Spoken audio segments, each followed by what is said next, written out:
Righty, welcome back to NZ Mopar Customs. So I want to try and make a video. Tried a couple of times to make this. Had a few issues, but I want to make a video, and what brought this up was this video here at Dan's with him putting his new big block and it's 650 horsepower and whatever. But what I want to do is make a video talking about, obviously, a big horsepower V8. I'm talking old school V8, not modern LS turbos and all that sort of bullshit. I'm talking a decent built small block, whether it's a Mopar or a Ford or a Chev or your Pony or whatever, you know what I mean, Caddy, whatever, or a big block or whatever. That's a pretty stout motor, like a small block, sort of 450, 500, big block, 500, 600, even towards 700 horsepower. Should better still, if it's tuned properly, should better still get decent fuel mileage. Now, I'll show you somebody else's channel shortly and talk about what he does. So anyway, going back to Dan's video here, so it's John and Cecil, right? They've apparently got a Facebook page. They don't have a YouTube channel. So I thought I'd jump over to Dan's to Facebook, their DD Speed Shop Facebook, and see if maybe these guys had commented on some of their videos, and see if I could find a quick link. So, because after watching this, I just thought, shit, I wasn't really thinking about fuel economy and all that sort of shit, but as soon as I started reading a couple of comments and reading a couple of posts what Dan had put up, he's just recently gone and done a 1,000-mile trip in this thing. So this is one of them here. So it's going to be a few fuel stops over this next 500 miles. So obviously it's pretty thirsty. So it's a big block, 454. I don't know if it's bored out. It'll be bored out, but to what degree I can't remember. But it's got a decent cam, decent heads on it. It's about 650 horse thereabouts. It's got a turbo 400 with the gear benders on it, so it's basically a 6-speed now because it splits the gears. It's got a 4 9-inch in it. It's got a decent tire on the back, but I think it's a reasonably low ratio. I think it's like 3.9 or 3.7s or something like that. But with the gear vendors and the decent sized tire, that'll still bring it back so it's reasonable.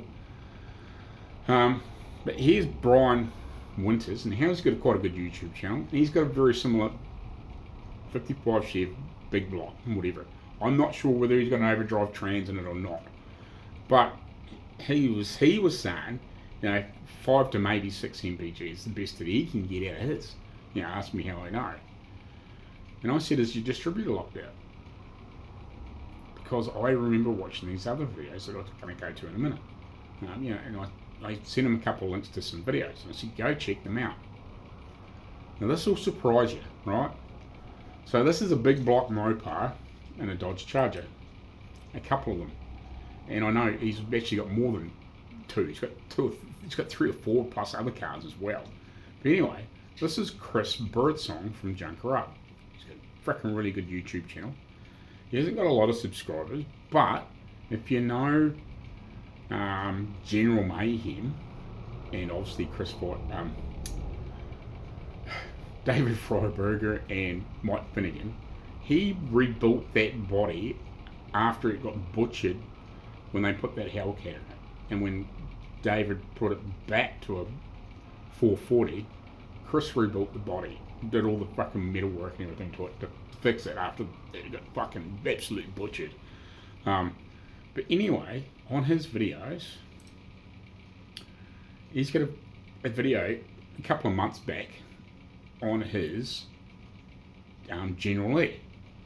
And that's a big block 440, but it's obviously bored out a little bit. It's got a good cam in it. It's 11-to-1 compression, Edelbrock heads, making mid 500 horsepower. He said it's about 540, 530. He's not 100% sure, but his other white Charger there, right, is 600 plus, and the 600 plus one will do better than 12 by a little bit by change, where it is the General E that he's got, this clone, it will tow a fucking trailer with a car on it and do 12. So what he did is he had never really done a fuel mileage test in it. So he obviously had to go do a bit of a round trip somewhere, about a 5-hour trip in this video.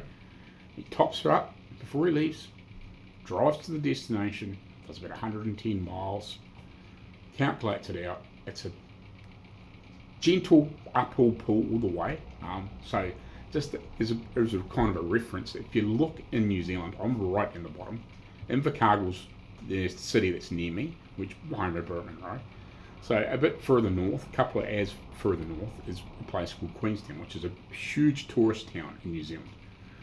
It's only a couple of hours from me, but it's a gentle pull all the way. It goes from sea level to about 900 feet, or 300 metres odd.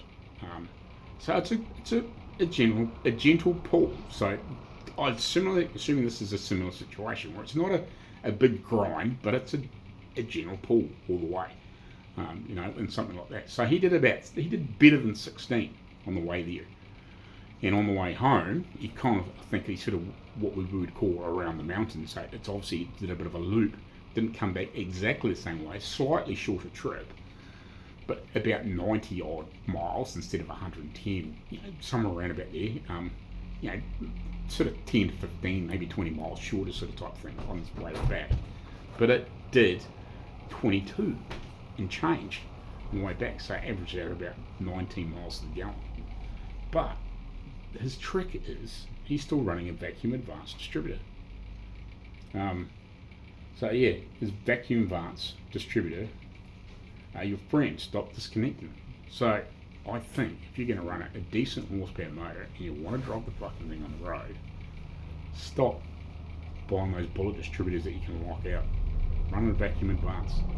Set it at your 34, 35 degrees, or whatever you want in this full on timing, but let the engine work properly.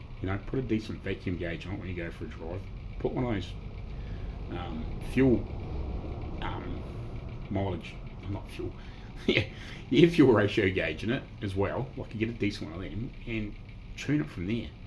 And like him, you can do frickin' 18, 19 miles to the gallon, 500 odd horsepower, 650, 700, he's still getting 12, and he can pull a trailer with the other one, with a car on the back of it and still get 12.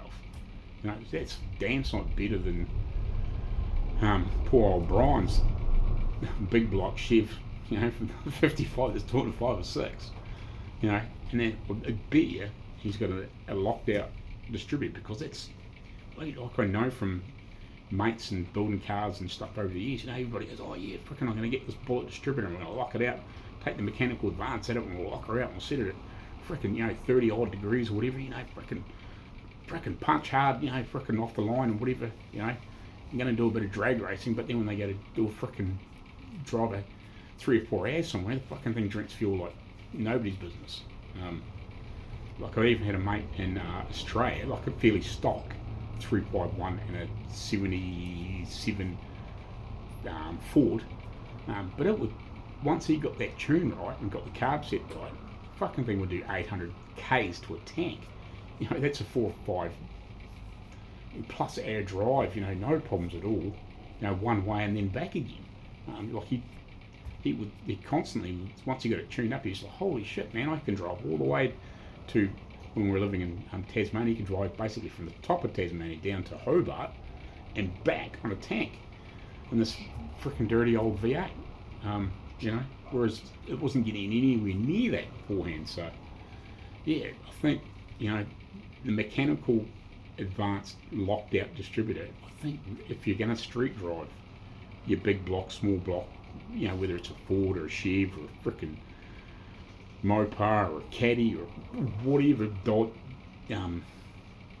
Ponte, whatever, Buick, I think you're wasting your time using a locked out distributor. Get a good electronic distributor with vacuum advance, set it up properly, set your carb up properly, set it for your fuel ratio with one of those digital frickin' gauges with the sniffers and the frickin' exhaust, and a good vacuum gauge, and I think you'd be in the mid-teens, if not better, you know, depending on the engine. If you're probably 300 or 400 horsepower, you'd be fucking probably getting well into the 20s with a setup, right?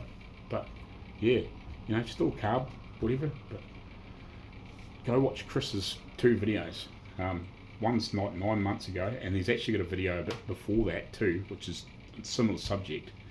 And then go watch his fuel economy one on the one that's only about 3 months ago on the General E. Freaking amazing! Like, got to be better than what these other guys. Be interesting to see what Dan did in his on his upcoming videos, to see what his miles per gallon was in that 55 with that locked out distributor. I bet you it wasn't good. You know, for what it was. But you know, like, if he gets 13 or 14 miles to the gallon, well, he's probably not doing too bad. But if it's like Brian's and only doing 5 or 6, yeah, I'd be freaking putting unlocking that distributor and at least putting a vacuum advanced distributor back in it. And I bet you would make a hell of a change to it. Anyway, we'll catch you later on, and we'll make some more videos.